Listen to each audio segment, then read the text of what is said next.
It's the benefits of gaming for aging adults with special guest Kristen Hilty on this episode of Play Saves the World, the ongoing conversation about games and spirituality.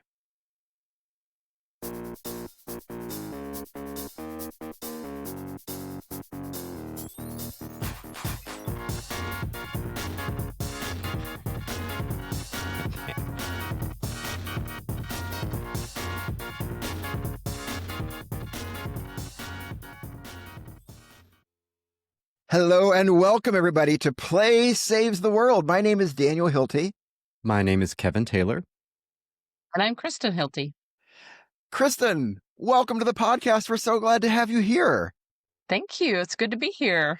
Yay. We are absolutely thrilled to, welcome Kristen Hilty here today, a counselor, a therapist, to talk about the benefits of board games for aging adults. But before we dive into that, Kevin, if folks like this kind of conversation and are focused on kind of the benefits of board games for the soul and the psyche, what are ways they can support our podcast? Oh man, you can spread the word, tell a friend, let them know about this awesome podcast, both an audio podcast on your player of choice and on YouTube featuring CinemaScope video. I love how they've added CinemaScope video. It's a special feature. It's unique to us, actually. Yeah. And it means nothing, but yes. Right So after, we have YouTube and audio, and you can like and subscribe on YouTube, give us a ranking on Apple Podcasts, or you can sponsor us at patreon.com. Play Saves the World, and that helps to take down some of the costs we have in running this channel. Thank you. Yeah, we appreciate it very much. And we appreciate you tuning in today, listeners or viewers, if you're watching on YouTube, wherever you are. We are excited to have you join us for a conversation that I've been really excited about recently, and I know you too, Kevin, which is about how board games can benefit older adults. So, Kristen, please tell us a little bit about yourself. We're so glad to have you here for the conversation. Well, first of all, I guess I should say I'm your wife. So What? This just I know. in. I'm sorry. I don't know that you knew that, but I'm a and lucky I hate man. to break it to you here publicly. Thought you No. looked familiar. Know her from somewhere. But yeah, no, I'm excited to be here too. I am a clinical social worker, which is a bunch of words thrown together to mean that I provide psychotherapy services, and primarily to older adults. And by older adults, I mean pretty much anybody over 50, which throws me in that category now, which is a little scary. I But know, right? but yeah, I work with older and senior adults, providing therapy, and have done that for not very long, actually. I kind of came to this recently, but have been working with older adults for over 25 years. And this is kind of, I like to feel like it's the culmination of all of those years' experience, like to kind of provide this service. And it's been really meaningful to me. But I kind of just started using games organically in my practice. I know we're going to talk about that and how that happened, but it's not something I kind of went in thinking I would do. It just kind of happened, and I found that it's been very beneficial. So yeah, I'd love to talk about that more. Yeah. So you you meet with various clients who are older adults, who are aging adults, Yeah. and provide counseling, therapy. But yeah, and so as part of this, you have. How did you come across this idea of? So you bring board games with you sometimes to some of your sessions Yeah. with us. So yeah, how did you come across that? Yeah, so I was trained. There's a special type of therapy that not a lot of people have heard about. It's called cognitive stimulation therapy, and it's designed. It kind of came out of England, actually, and designed specifically for use in older adults that have memory issues or dementia, mild to moderate memory loss, and it's kind of it's a natural component of that type of therapy because you're using kind of play situations to increase confidence, competence, and also to tap kind of distant memory, which is usually more accessible to someone with memory loss than recent memory. But what I found in working with senior adults, I had some adults who were very severely depressed, and older adults who are very severely depressed are very restricted usually in what they are able to do, want to do activity wise. And so I found that some of those components of cognitive stimulation therapy worked really well also with my clients who were severely depressed.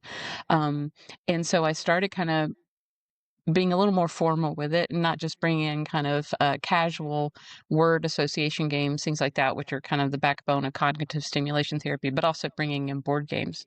So it kind of happened out of that, my trainings in cognitive stimulation therapy, but I found it was useful in other situations as well. And so now it's kind of a regular component I use with certain clients. Hmm. Yeah. So they expect you to play a game with them. Yes. In fact, I Oh, have one client who pretty quickly into our session, she's like, "Why did you bring today?" And so I it's like, like this well, in my person. This bag is. here, woo, you know. So where I'm done talking, what did you bring to play? So yeah, no, they kind of expect it. Others, it might be a little bit of a surprise, but it works well with what we're doing. Because there's this idea. Um, that in therapy, or was a certain type of therapy called cognitive behavioral therapy that we're all trained in. It's like one of the most common interventions you use in psychotherapy with most modern therapists. Cognitive behavior. There's this thing called behavioral activation, and that is the thought that doing things, whether you feel like it or not, will actually increase your mood. Hmm. So I bring in these games as a way basically of introducing this concept of behavioral activation. You know, it's like you might not feel like playing this game with me today, but tell me how you feel right now. And then after we play the game, tell me how you feel at the end. And a lot of people will find that after playing a game or interacting with me in that way, it does actually elevate their mood, decrease their depressive symptoms. So it's a way of kind of in real time demonstrating that to people. That's Right. interesting. Yeah. What do you think it is about playing a game that increases the the positive mood that a person is feeling? Is it about being? That's something we've talked about on this podcast Yeah. before. I mean, Right. is it about being present? It helps the person be present in the moment, or something else going on, or stimulating neurons, or do you have a sense of why that is? What the benefit? What that mechanism is that benefits the person?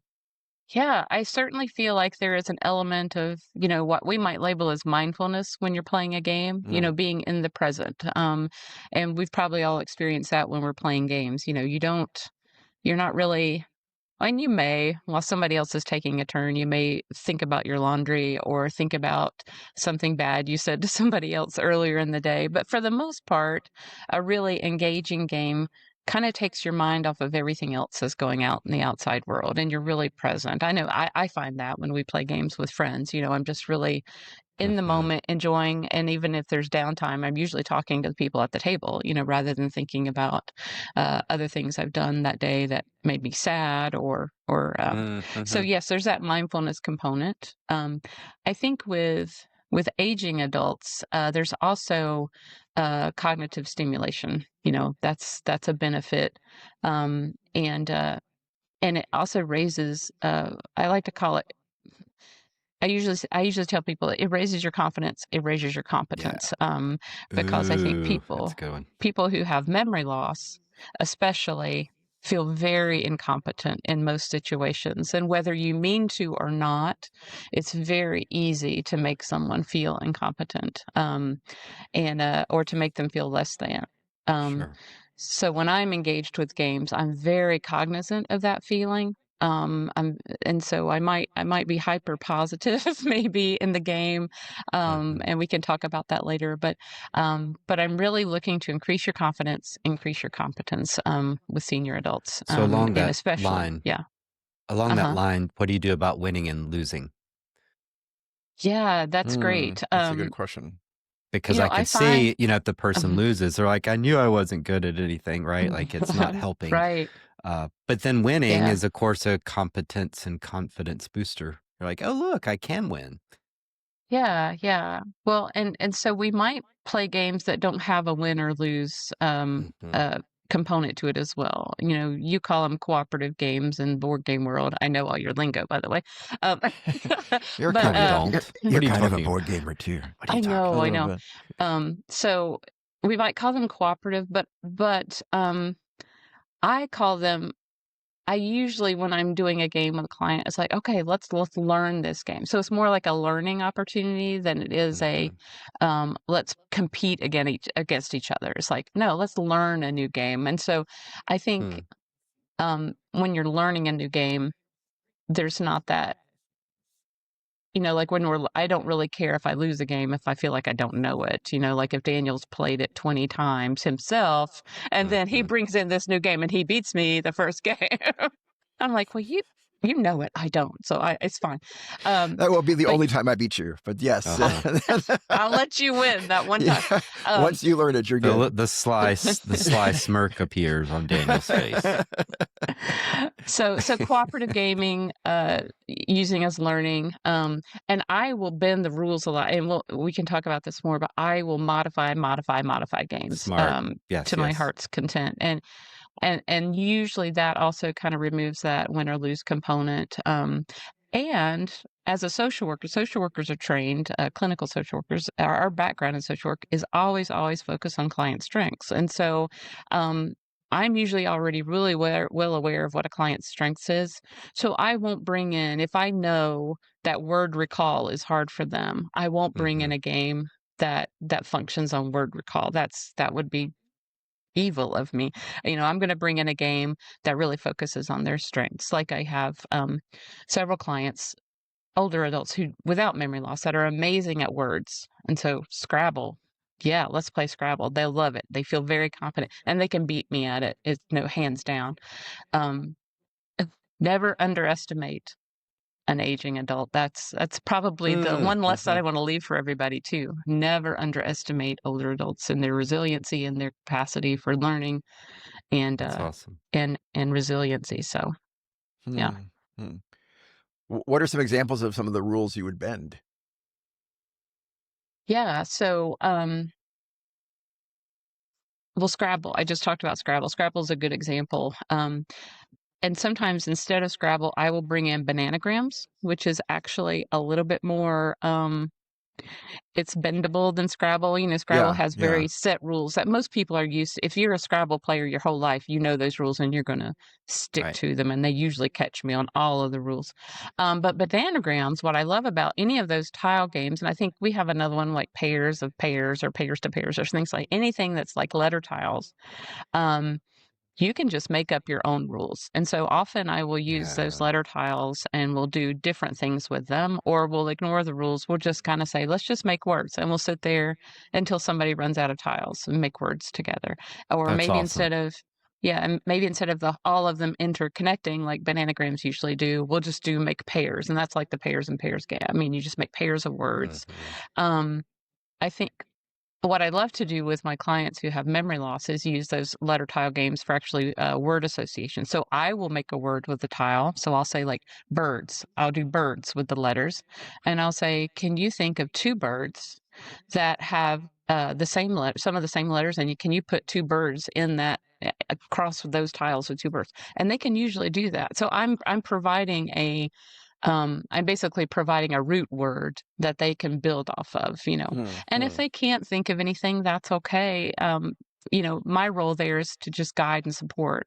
So I'm like, oh, birds. I'm like, oh, let's see. Oh, a cardinal has an I in it. I wonder if we can put cardinal here. You know, so they'll put cardinal there, and they can usually Mhm. spell that on their own. So yeah, it's like you just become really flexible with games, and bend some of those rules. Does that kind of provide a good example Yeah, or yeah, Yeah, yeah. no, it yeah, does. It reminds yeah, me of D&D type things where the goal of the dungeon master is to have a good experience. And that's another type mm, of game where yeah, the dungeon master can bend some rules about who they might attack or how vicious the monsters are, because you don't want to just wipe everyone off the map. That's not fun. And so there's the Yeah. artistry to negotiating a good game. Now, you don't want it to be too easy either. You want a Right. little challenge, but yeah. That's a good parallel. Mm. Yeah, yeah. It reminds me of our previous episode conversation, Kevin, where we talked about getting better at games. And yeah, I mean, one way to think about that is improving your chances of winning, but another way of getting better at games is just improving the experience overall Yeah, of a improving game. experience. Yeah. Blood on the Yeah. Clock Tower, if you run that as I forget what they call it, but basically a dungeon master, there's a hidden traitor, right? There's demons fighting villagers, and your goal as the dungeon master person is to keep it going as long as possible, because that'll be the most interesting.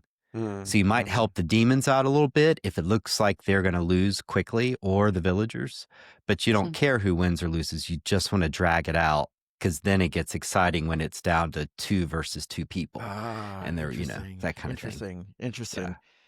Yeah. That reminds. So the win is the experience. Yeah, the win is the yeah. experience.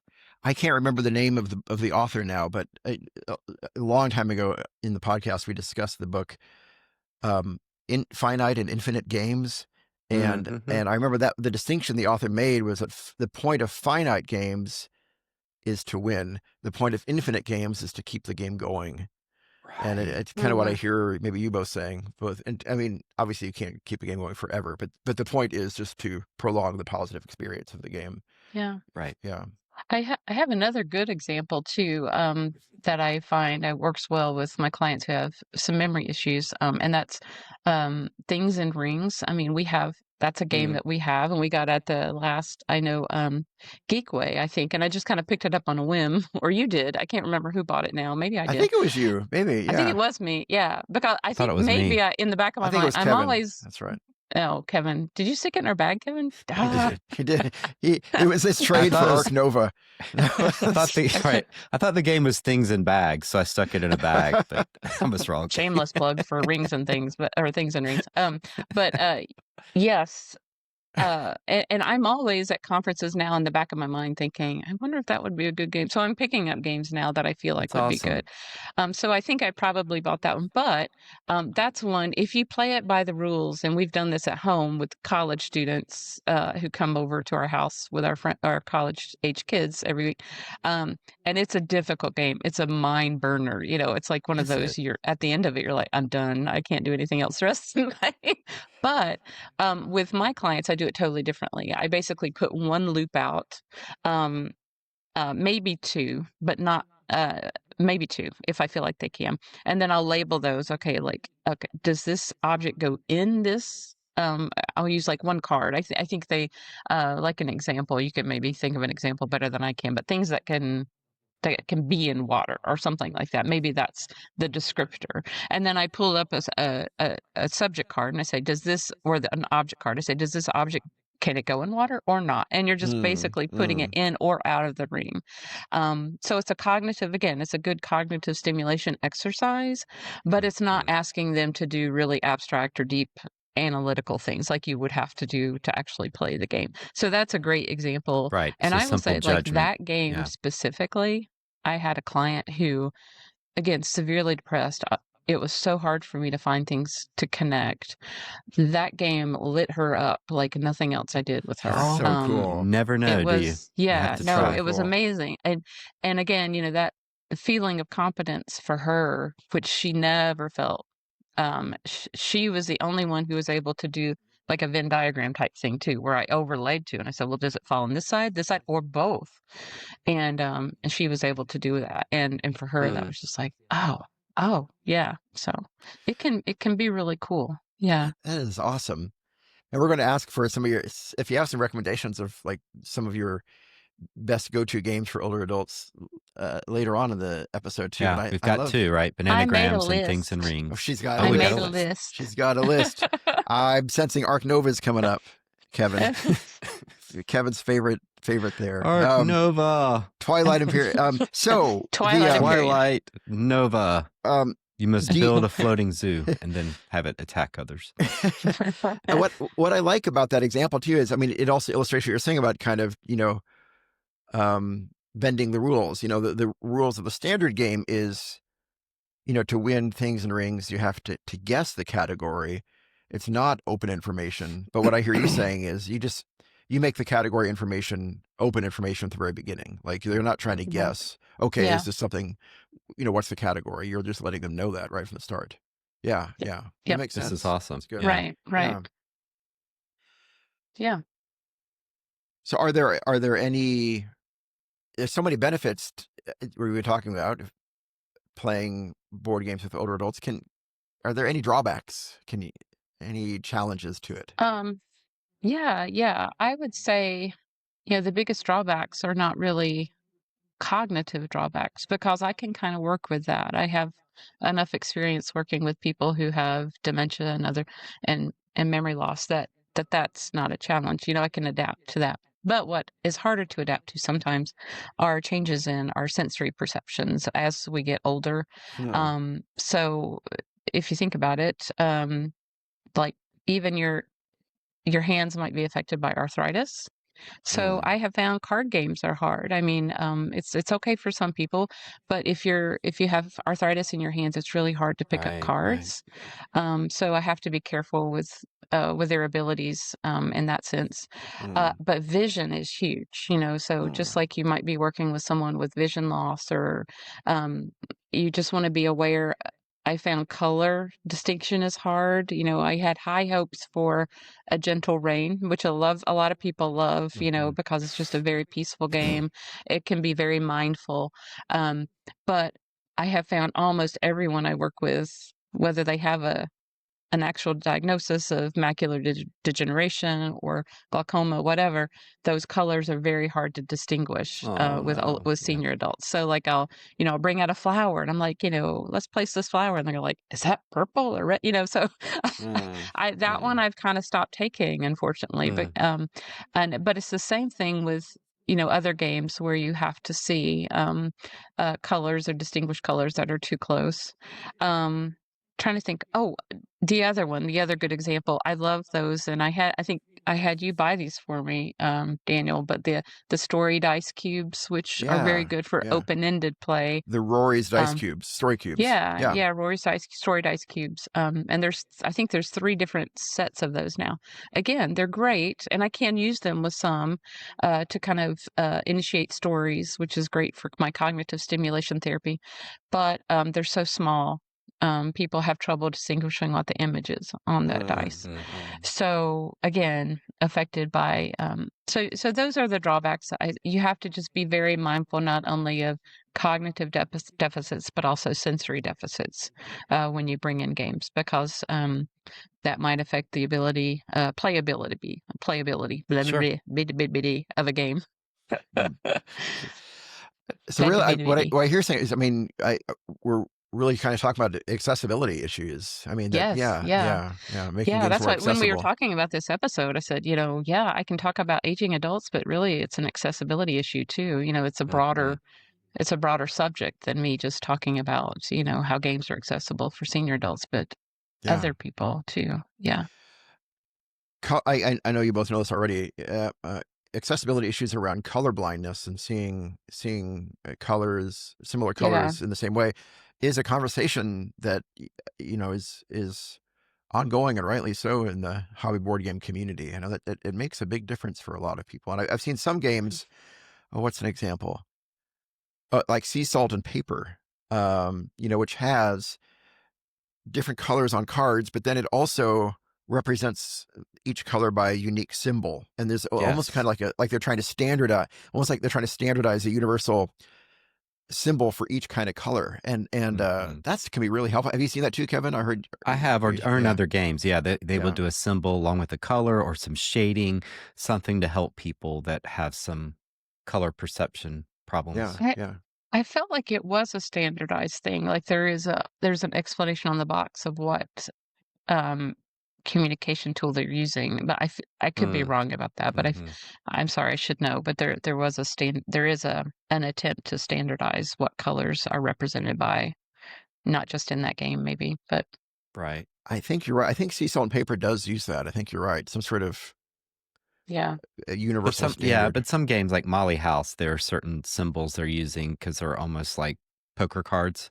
Yeah, And yeah, so then they're going to break that standard Yeah. Like they're going to have their own unique. images, Yeah. related to the theme and not a standard. Yeah. Yeah, that makes sense. So I think it'd be unfair to expect every game to follow the standard, but it's cool there is one. Yeah. It also made me think about, we, for a time, in one of our church board game groups, there was someone who came, wonderful. I was so glad she came, who had trouble, like you were saying, kind of had trouble holding cards in her hand.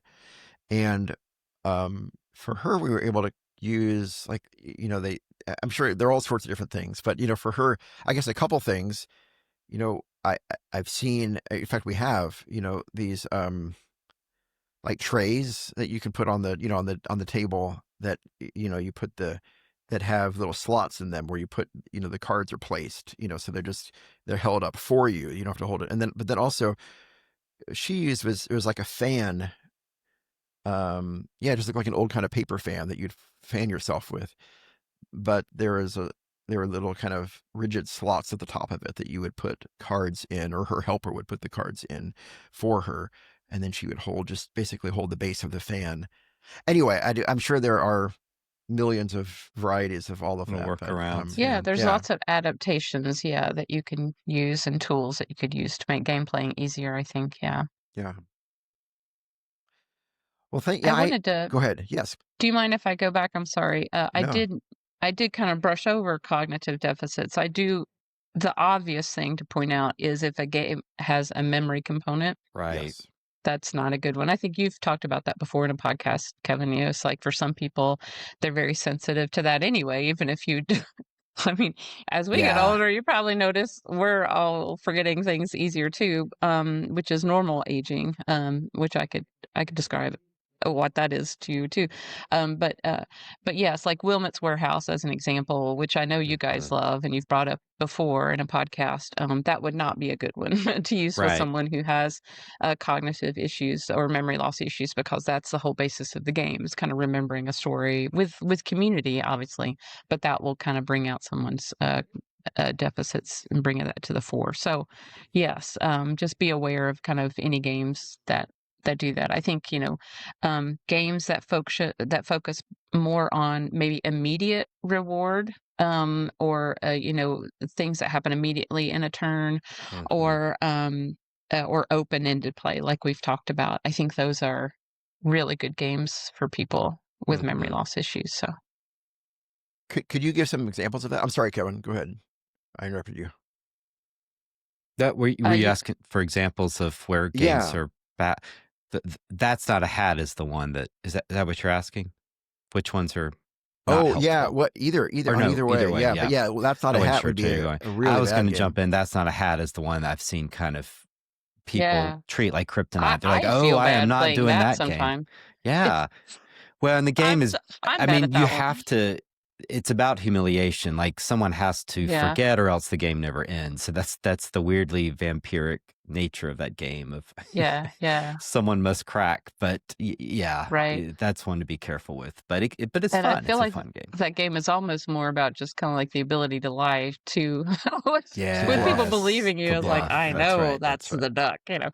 duck. So yes, that's in terms of good examples, I think just kind of what I've been, and I'll mention some more at the end in my 5. But yeah, games where you maybe immediately get points because you've done something. Quirkle comes to mind. Like if you get points immediately for each tile that you place. Yeah, makes And sense. so that's, you don't have to remember. It's just visual what's happening at the moment. That's a good example. So. And when you say open-ended play, what do you mean by that? What's the example of that? Open-ended play, I mean, kind of like what we were talking about, like a cooperative game or a game that I've modified that just like Things and Rings, where it's more about the exploration, it's more about the process, really, Okay. than an endpoint. So You've removed the end game scoring component. right, yeah.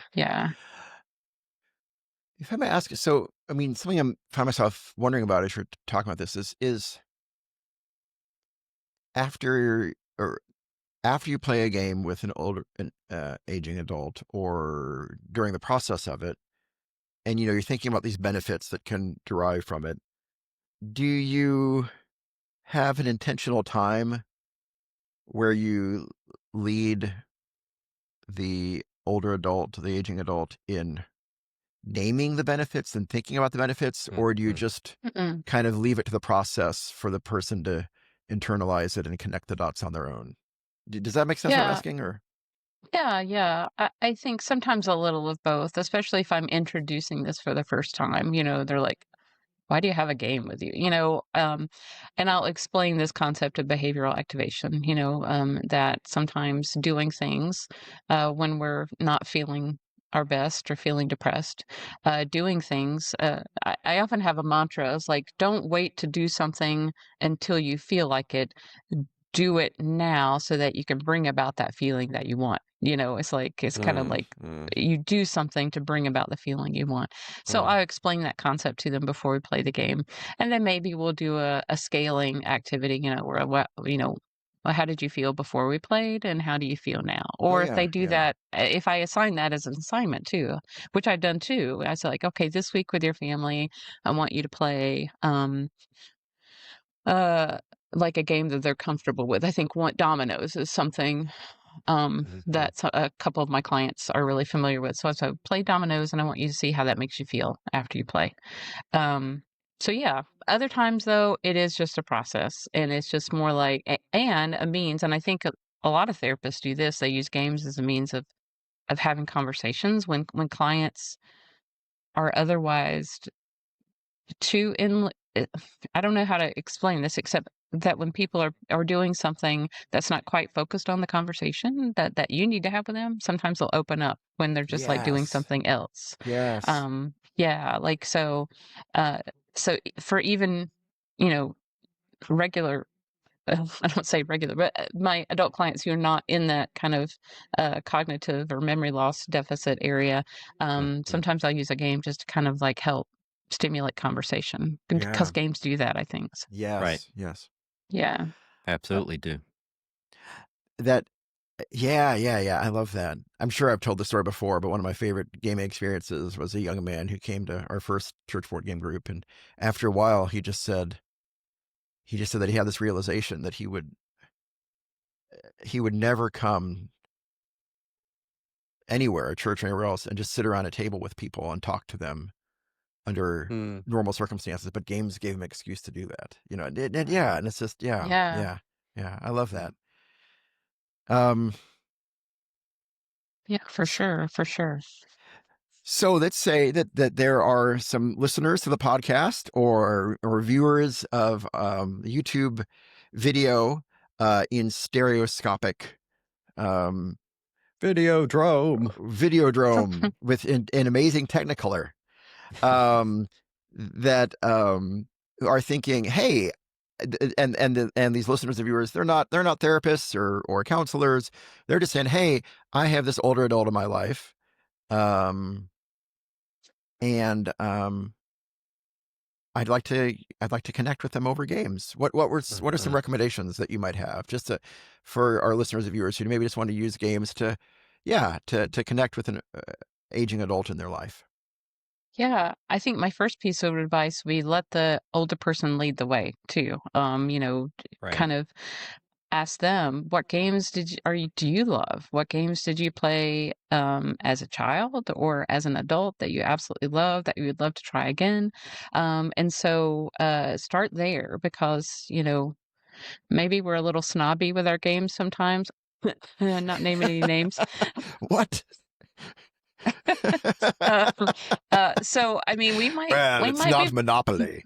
I know we might be pulling out Monopoly. So you Oh, got to not let down that your guard a little publisher. bit. They've been tired. Their catalog's been So, tired for years. so Philistine. So- When we talk about my list here in a minute, you might see a few of these games. So classics, and let them lead the way. Start there. So keep That's a keep great an open idea. mind. Yeah, yeah. Never, never, never, never, never be condescending to an older adult. It's like or kind of like step over them 'Cause I think that's another beauty of the game, with my aging clients is, like, so many, um, older adults in care communities or, loneliness is huge, Yeah. because as we get older, and I guess I can point fingers in our culture. There are a lot other cultures that do a lot better job of wrapping in your role as an adult as you age. We do a horrible job of that, I think, sometimes in our country. And so a lot of senior adults I work with, they're just not used to being connected with on a level playing field. We kind of like start Mm, talking down to older adults. Don't do that. They again, senior adults are so resilient. They're so wise. And treat them with respect. So when you play those games, treat them like an equal. You might have to modify, change, but that doesn't have to um, change the way you hold them in respect. And right. so I would say there, start with them, and then be willing to change, be willing to improvise if needed for deficits and either cognitive or physical. Um, yeah, those would kind of be my main rules. So I like that. yeah, yeah, Start with them, respect them, and then be hmm willing to change, yeah, be adaptable for accessibility issues or yeah. yeah, good, good. And really be present in the process. Again, it's not so much about the end rules, although it's fun if they win, it's fun if you win, but it's really not about that. It's really about the process and kind of opening that space for conversation and interaction. Um, yeah, yeah. I have um I have one client in particular who and she has even told me this, when your world gets smaller, your relationships get fewer, you just have fewer things to do to keep yourself occupied. She's very bored, and she'll just tell me, Mm, I'm so bored. And games are really one of the only things she has left, and she's told me that. It's like, this is really mm, one of the only things that I have left that I can do. So it's really important jeez. for her that we do engage that way, but it's really important for her too, um, that she finds ways to engage with other people in her community. So that's actually part of her healing is giving her the confidence to take this love of games, which is a fun way to connect with somebody, but take this love of games into her retirement community and kind of spread that with others so that she can Mm, build community in look that at way. that. So yeah, so it's really cool. Play saves the world. I love it. There you go. It's an That's right. appropriate title for this. Not to, That's no, the season one cliffhanger I right love there. that's right.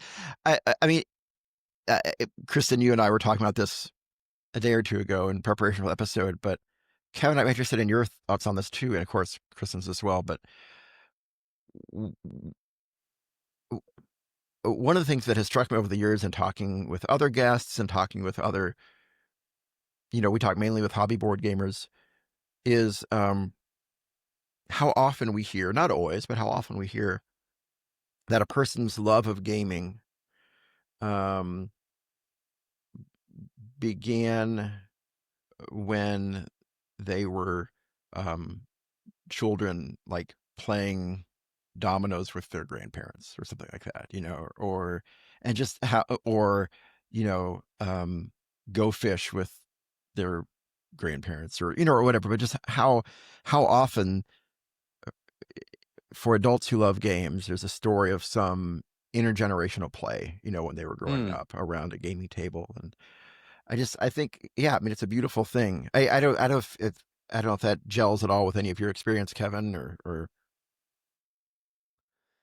Yeah, yeah. I think everyone probably goes back to those primal moments, but I also think too you get those adult moment or older child moments. I remember playing Trivial Pursuit with my best friend in elementary school, and we just had to memorize the cards because we didn't know these things from the '60s, right? yeah, So yeah, right. it became the game became a game of the game, or all these random sports facts about World Series baseball, whatever.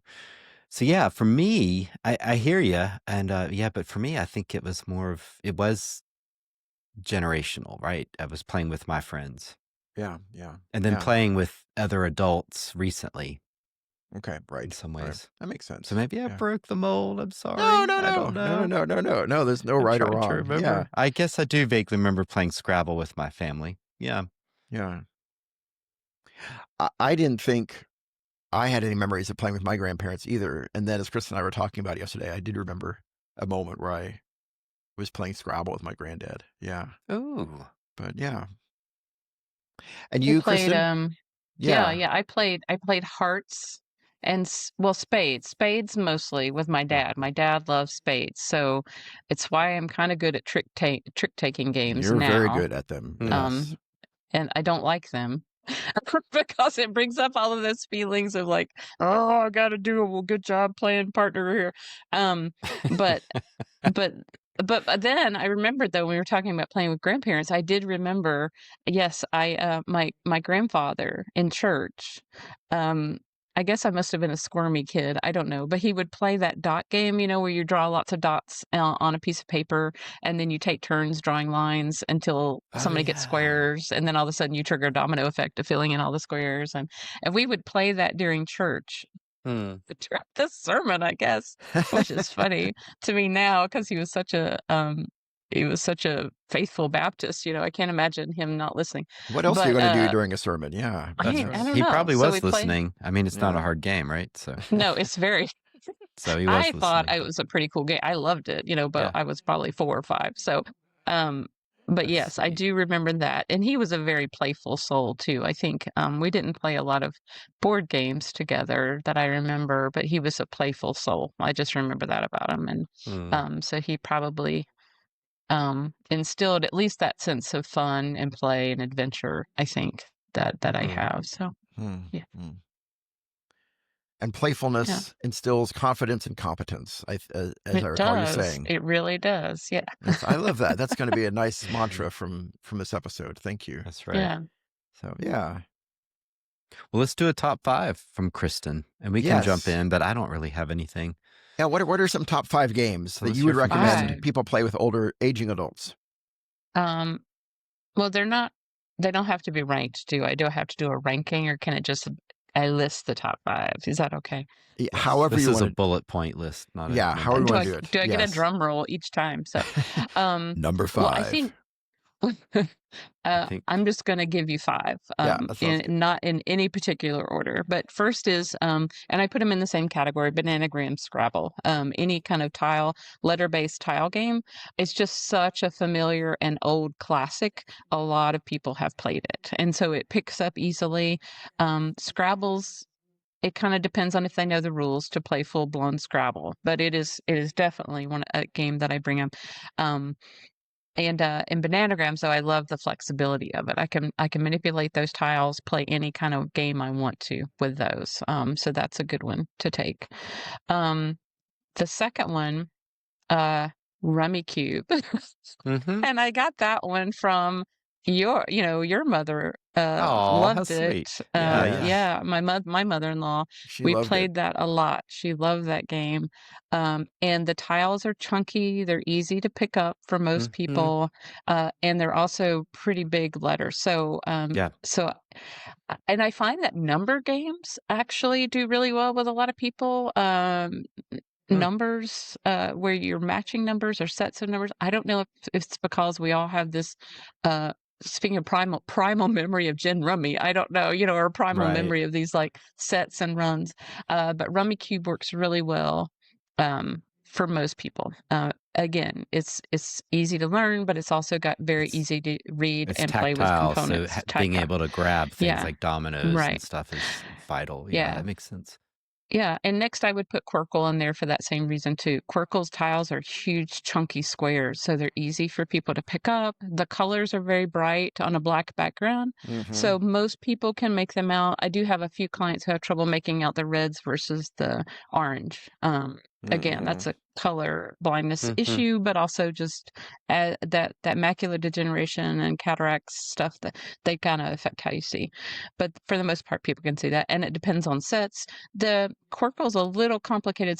It's harder, I think, to pick up than Rummikub because it's got some weird rules about you can only play one line at a time, or you can, and you. But I sort of describe it to people like Well, think of Scrabble, how you can play right next to a word as long as it makes other words, so I kind of Mm-hmm. explain it in Scrabble language to people, but that one's easy to pick up. Dominoes, again, these old classics, but most people are familiar with dominoes and they teach me games.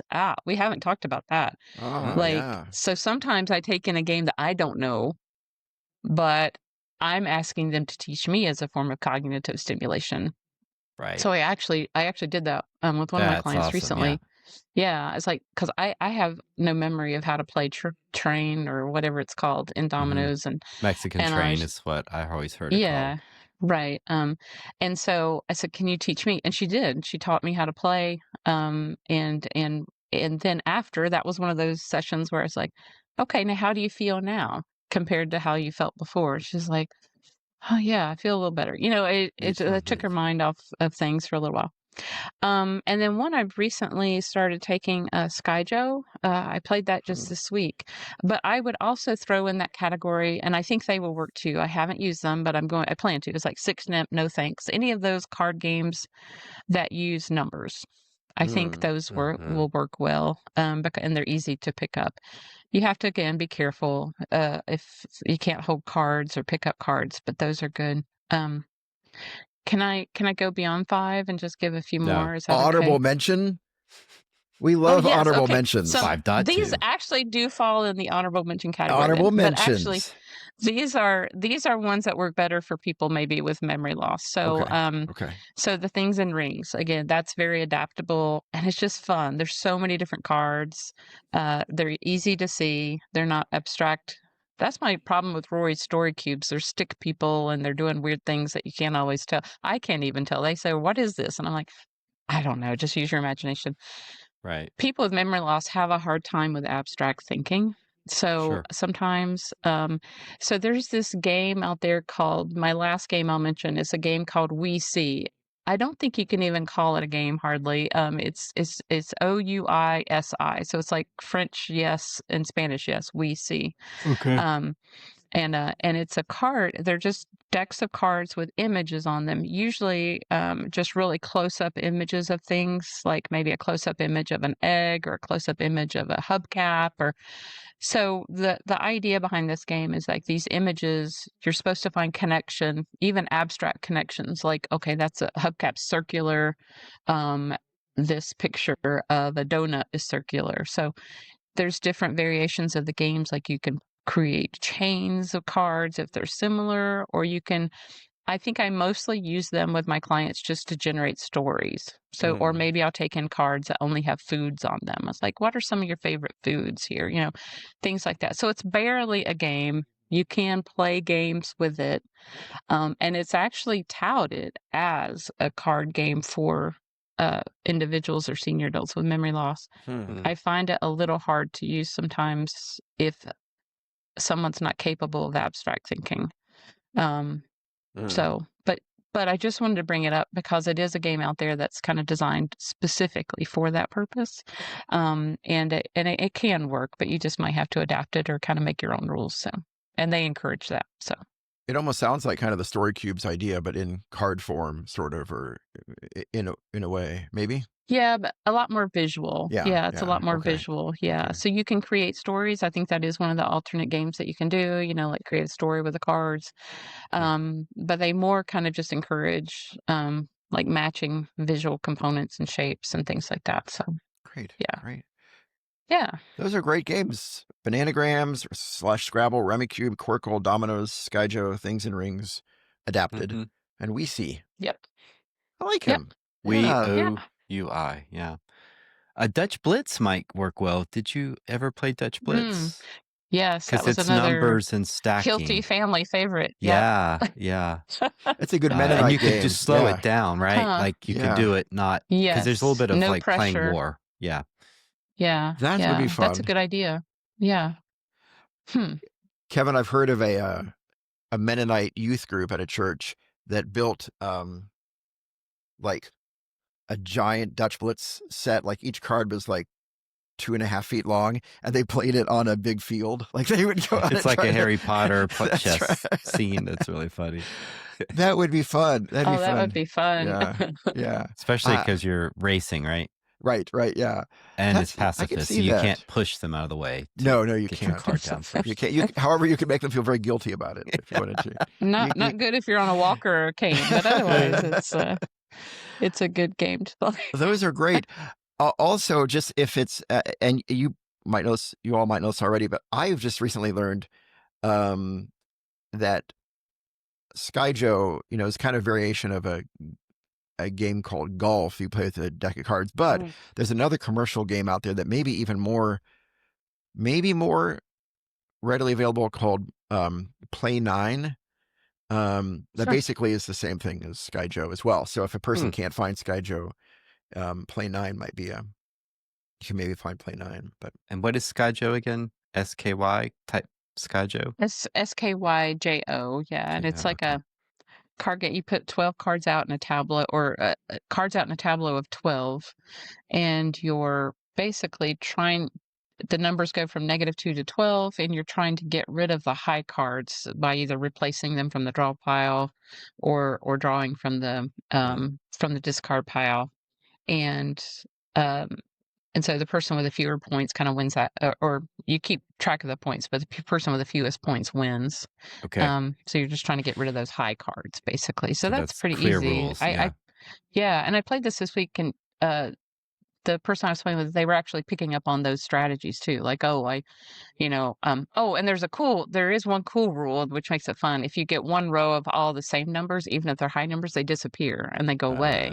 So she was kind of getting that strategy of like, okay, I've hung on to these sevens for a little while, but I don't want to hold on to them anymore. It's kind of risky now. So she started getting rid of those. So, yeah, I love playing games with her because she picks up on those strategy things too. So, yeah. You talked about how word games are not necessarily the best games to play. Would you say that? I think I hear you saying this, but correct me if I'm wrong. That like number games do they tend to be more accessible? Like, is the capacity for numbers stays with you longer? Numbers and shapes, numbers and shapes. That's why Quirkle is so colors, numbers, shapes, colors. But again, never condescend. There's going to be some people that can whip your butt at Scrabble every time. So it just really depends on the person and what they're used to playing. But for cognitive changes, because that's language is impacted. One of the first things that's usually impacted, or pretty quickly, with Alzheimer's and other forms of dementia. So you just have to be very in tune with kind of where they're at. But at the same time, what I'm doing with cognitive stimulation therapy is to help maintain memory as long as possible. That is one of its benefits. Cognitive stimulation therapy has been shown to maintain. I mean, you're eventually going to lose memory, but it will help you maintain that memory longer, better than medicine alone, if paired with that medicine that we have for memory loss. So, we don't, so it's a great adjunctive to have if you're taking certain medications for memory loss. It's great to have this component as well. It would help you. So I'm bringing in words. It's not like I shy away from language games or shy away from words, because it's really important. But we focus more on open-ended gameplay, like a lot of word association games, and I'll just do those without a board game or a formal board game. But if I'm bringing in my bananagrams, again, we'll do that. Okay, I wrote the word birds. Can you think of another bird that can cross that? We're playing while also doing word recall and word association at the same time. And I'm not quizzing people. I'm providing and guiding to the answer if needed, but it's still kind of using their brain to kind of make those connections and those tracks in ways that will be helpful to maintaining that. So in a stress-free in way. So I just love it. That's it's awesome. Just what wonderful work. Yeah. That's great. Yeah, thank you. It is fun. It does feel like, it feels like really fun stuff and important stuff to do. So Definitely. yeah. Well, thank you so much for sharing a little bit of your work with us today. Kristen, this has been great. Thank you so much for inviting me and letting me have my 15 seconds of fame on Play Saves the World. Yay. Eternal fame. Yeah. Yeah, no, this has been great. And Kristen, if people are interested in learning more, how could they find you? Yeah, well, I have a Facebook account. You can search my name, but I also am on Psychology Today, and as a therapist in the Columbia, Missouri area. So you can find me there. Yep. Great.